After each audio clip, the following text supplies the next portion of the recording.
Julius Malema vorema vachimisa nyaya dziri kuitika kuZimbabwe.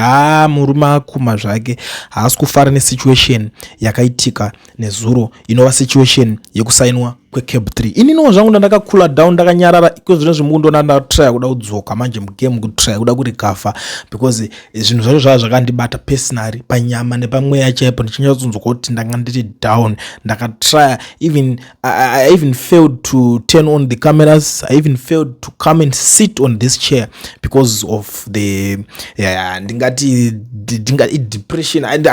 Ndingaise kuside kwedepression as such, but zvakandibata kusvika pakupedzisira stress chaiyo yekuti chinhu chakatozotraya kuda kutoti nditombotraya kuningina ndakatori kutombomwambijana kuti zvinhu zvacho zvitombonzwisisika.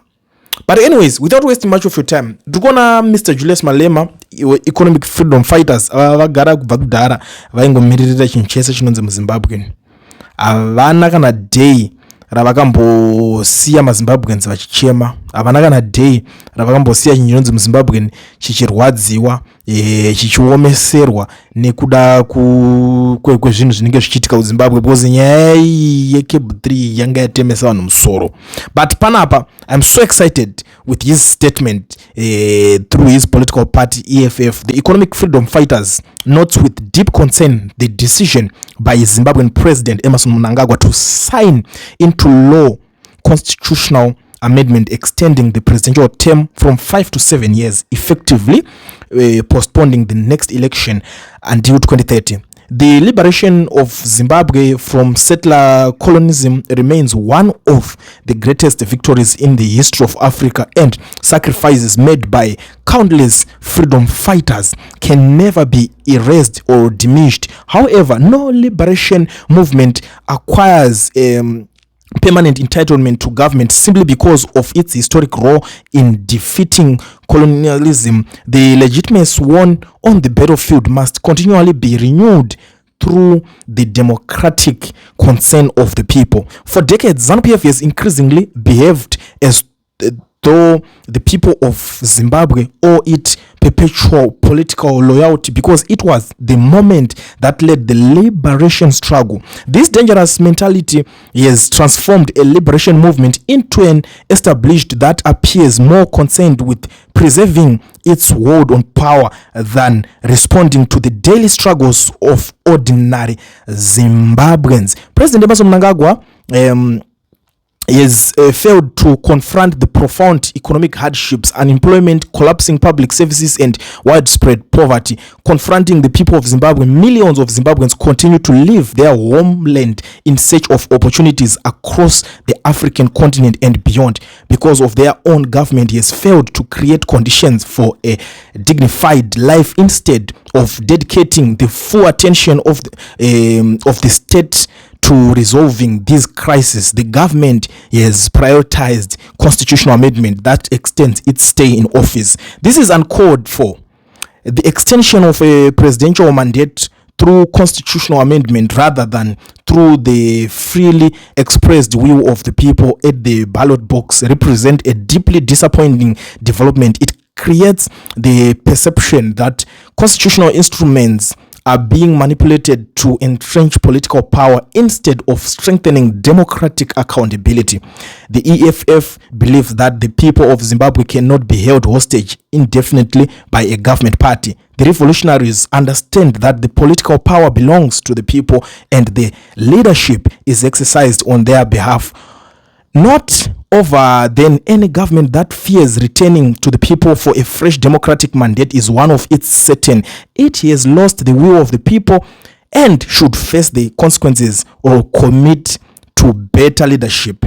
The EFF therefore calls upon the government of Zimbabwe to place the needs of its people above the political interests of those in power. ZANU-PF requires urgent economic renewal, accountability, government functional public institutions, and leadership committed to restoring hope to its citizens rather than extending presidential terms. The EFF stands in solidarity with the people of Zimbabwe in their continued pursuit of dignity, democracy, economic justice, and accountable leadership.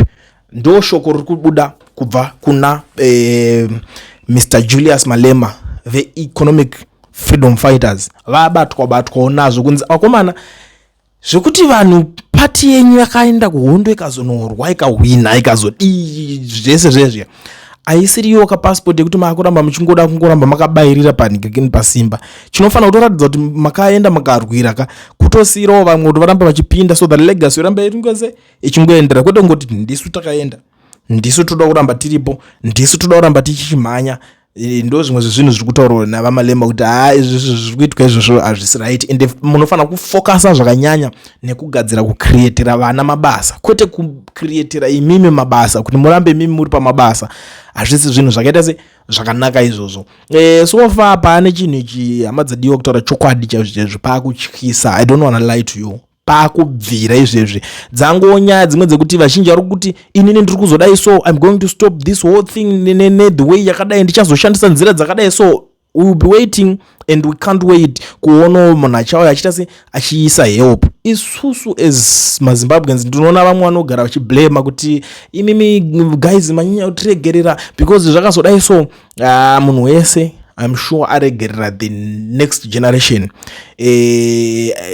Zvinonyadzisa izvezvi kutaura chokwadi. Ini ndotonyara kutonzi ndiri in this generation ndototi adenda anga nditoti generation yevanhu vakatobva zvavo kuhondo zvaikwanisa kunge zvichimeka sense because vakakwanisa kubatana vakaita chinhu 1 panguva imwe chete. Vaita chinhu 1 panguva 1 vobatana votonzwanana kuti guys let's do this, zvotoita ngatidai so ngatigadza aiwa apa zvakadai zvaakunyanya izvi. But this generation umwe nemwe ari kufokasa nezvake, vamwe ndo vari kuparara vari kuenda kumitoriro, vamwe ndo vari kupararawo generation imwe yatidarike yemagirikini imwe yacho zvatongo kuzvimukozodo, vamwe vakuzvivenzi zvimbwa meno zvakangoti kuuya zviri kungomwiwa ikoko kuZimbabwe. You know, it's something zvekuti hapasisina seriousness kana kuti munhu anomboti poitawo varume vakawanda vari kumbongana vachifokasa nechinhu 1 kuti we want a better future. Zvadarika zvese izvozvo chinova chinhu chinorwadza kugamuchira ichocho. Zvinova zvinhu zvakaoma kunzwisisa kunzi uri part of the generation iri kuita zvinhu izvozvo izvi. That's why these guys vari kuita zvavanoda. Ungomuka nhasi toda kuzodai so tochinja chakati. The next thing chatosara kutongonzwa kunzi hakuna munhu achaita ngirikini asiri wedzinza rangu. Ndo zvasara kuti kwazvakasara kuti kwakuenda because according nematangira yakaita nyaya yacho zvese zvafamba according to the plan, the way yatakazvianalyze, the way yatakazvitaura kubva day 1. This is where we are. This is where we are.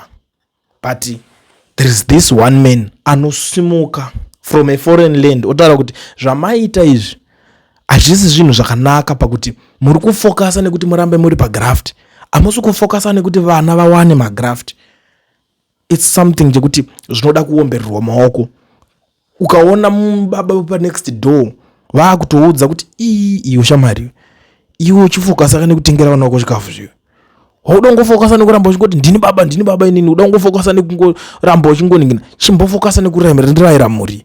Fokasa nekutsvagira vana ma-school fees zviyo. Fokasa, it's something chekuti anenge asiri mafanis. But anyways, I don't want to waste much of the time muri Zimbabwe chamba ndipanapa kufuga kana kuwarira zvakwenyu zvamuchaitawo information iyoyo. I don't know kuti muchaitawo kuti kudii nazvo. Inini changu chete kungobika nekupakura, imimi ndimi munozozvinzwira ikokoko. Kana muchinge masvika pana first time yenyu zvakakosha kugara mazvinzwisisa kuti yamakada makateerera kudai so ndiyo channel yenyu yacho inonzi Coolian TV, apo patinokupai ma-updates mutakunanzva pachivhiti panapa. Hatina dzinoera, hatina dzinotyisa, kungotefenura tichikunzwisai, tichikuonesai madzinzwere nyaya dziripo maita sei zvazodai so. Saka ngatisanganei pane nyaya inoteera irimo mudariro iri kupisa zvekare. Next Coolian TV team BAT asi vanhu vachishamsika.